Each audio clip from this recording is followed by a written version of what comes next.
So, Conor McGregor, Floyd Mayweather. Apparently that's going to happen. They're going to box, supposedly. And a lot of people are really excited about this. The internet's exploding. And I read this interview with, who was it? I don't remember the name. Some dude who works for Floyd Mayweather. And he said something which nobody else is saying, and I thought it was quite interesting. He said, I don't think that McGregor is going to try to win. I think he's going to cheat on purpose. I think he's going to shoot in for a double leg or throw a head kick or something like that, put Mayweather on the ground, and stand victorious with his arms up, like, yeah, because he wants that photo opportunity. I thought about that for a minute. I thought, well, why would he do that? It's like he'd throw away that big old multi-million-dollar paycheck. But then I thought, you know, he's already a millionaire. He's already got so much money, everything's free. Maybe he has a point. I mean, I've always wondered when you have a certain amount of money, if you're a millionaire, billionaire, whatever, and you have so much money, basically everything is free, right? If you need groceries, whatever, you don't fret about the cost of that. You don't need to compare the prices. All right, if you, I don't know, your car breaks down, it's not a life-changing situation, you know. You got the money to cover that. So what motivates a guy with that much money in the fight game? When I started fighting, I was doing kickboxing matches for $50. $50! Man, but so many fighters, when they start out, they're hungry, literally hungry, as in they haven't eaten very much. You know, that was my case. I just needed a little bit of extra money to make ends meet, to pay some bills. But when you're a millionaire, man, if I got $1 million paycheck for a fight, I think it would be so tempting to retire after that. And when you got millions and millions in the bank, I mean, what motivates you to go back for more? I don't know. Is it pride? Is it?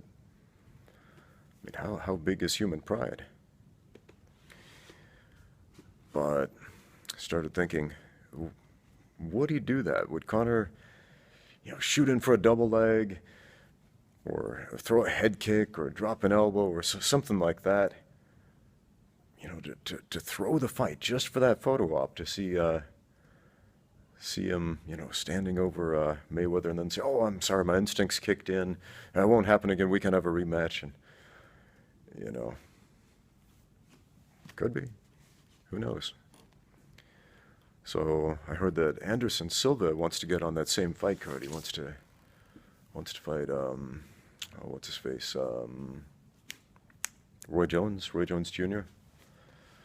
And he says it's been his dream, and a lot of hardcore boxing fans are like, that'll be a one-sided beatdown. And who knows? It might be.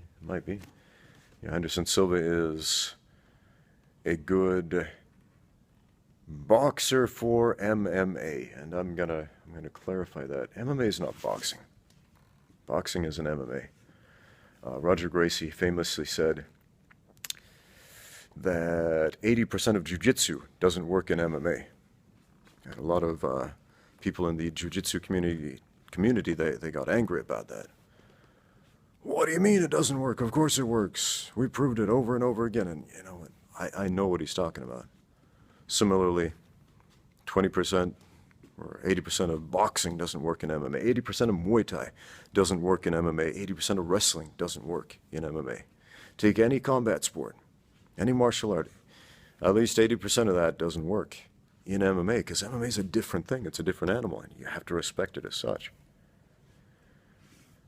Who was it? Chael Sonnen? Yeah, that guy. He went as far as to say that there are really only like two or three things from wrestling that work in MMA. There are only like two or three things from whatever martial art that work in MMA. Everything else you have to adapt.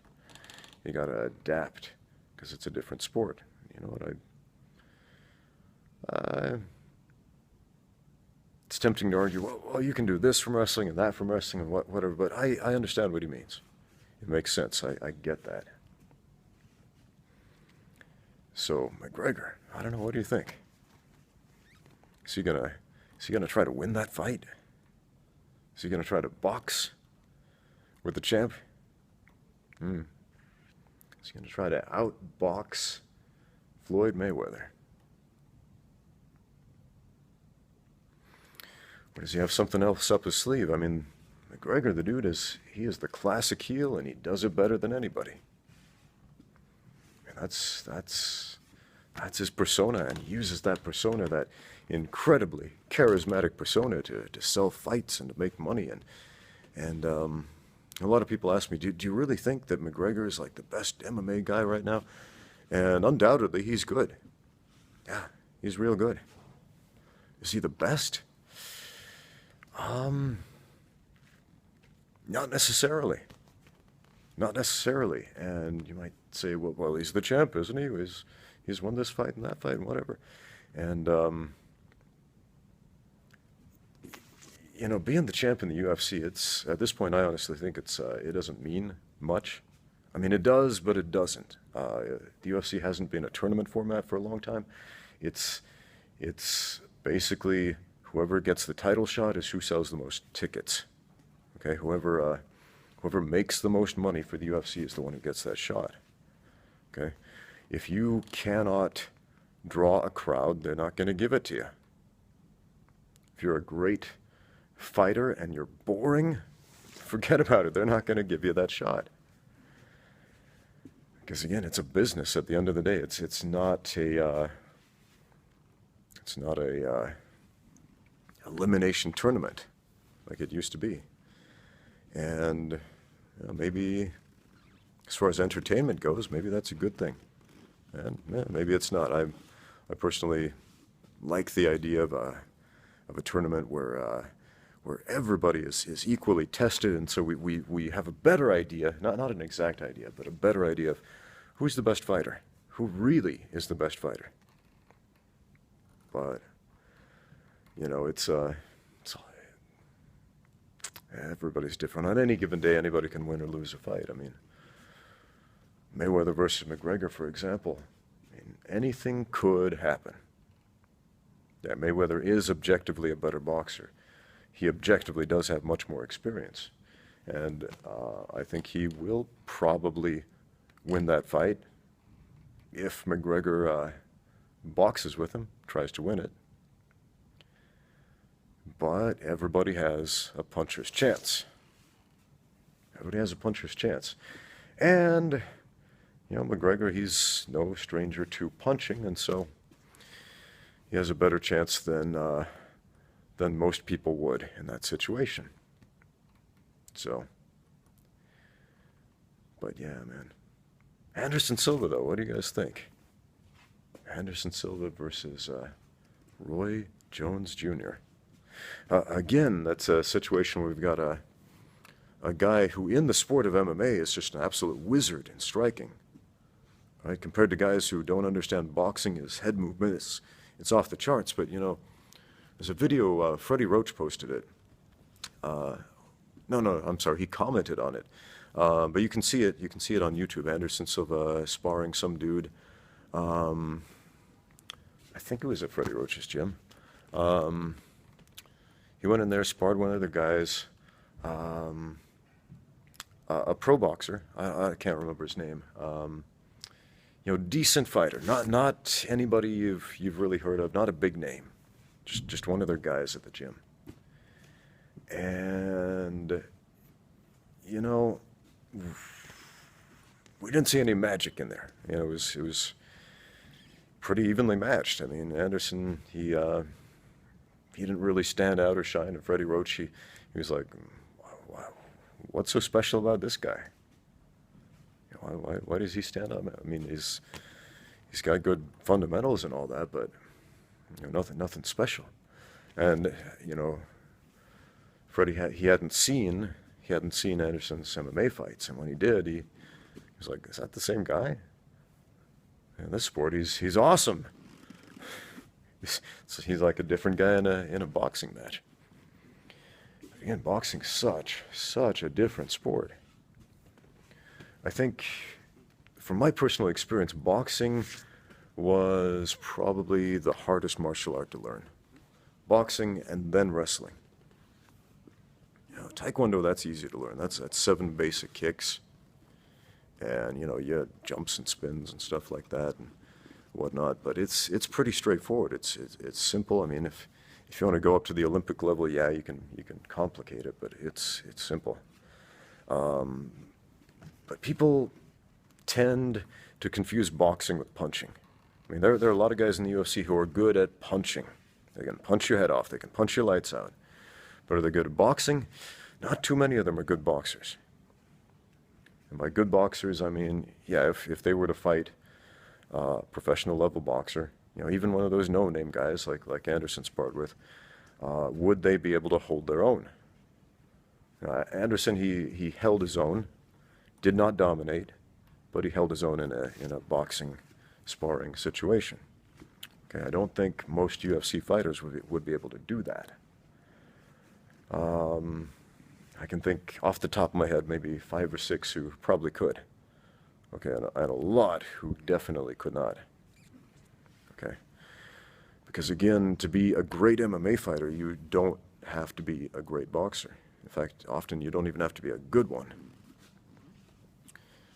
What you need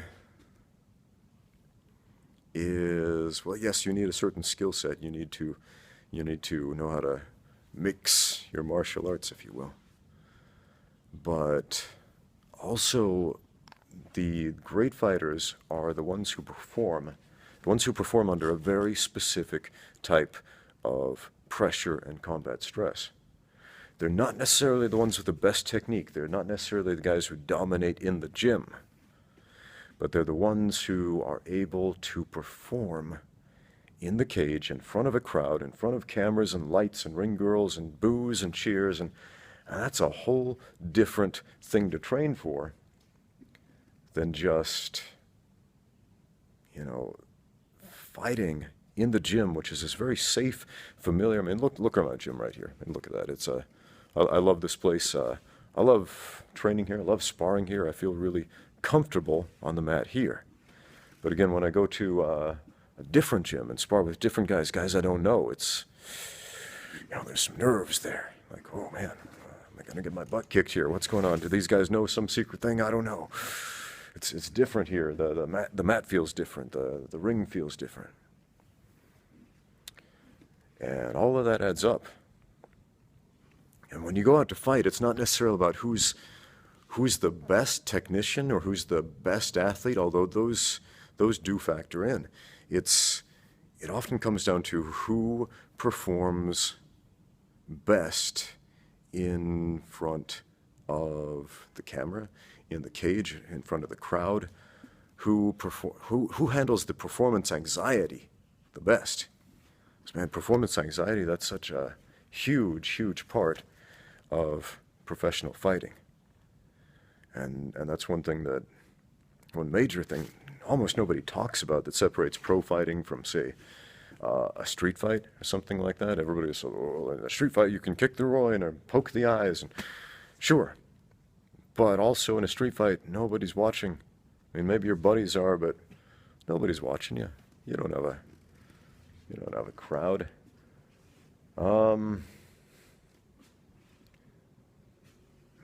You don't have lights and cameras and anticipation and a whole build-up and the weigh-ins with a press conference and people asking you questions and hounding you and expecting you to perform. Expectations. I mean, that's the big thing. Expectations. There's no expectations in a street fight. I mean, it's either you survive or you don't. You survive that scrap or you get beat up a little bit. And yeah. But a professional fight, a combat sport, whole different animal. Whole different animal. All right, so let me know What do you think? Is Conor McGregor going to fight that boxing match straight? Is he going to try to win? Or is he going to do something goofy for a publicity stunt? And what do you think? If he fights to win, will he win? How about Anderson Silva? Anderson and Roy Jones, what do you think? Same thing. How's that fight going to go? Anyway, let me know in the comments. Thanks for listening.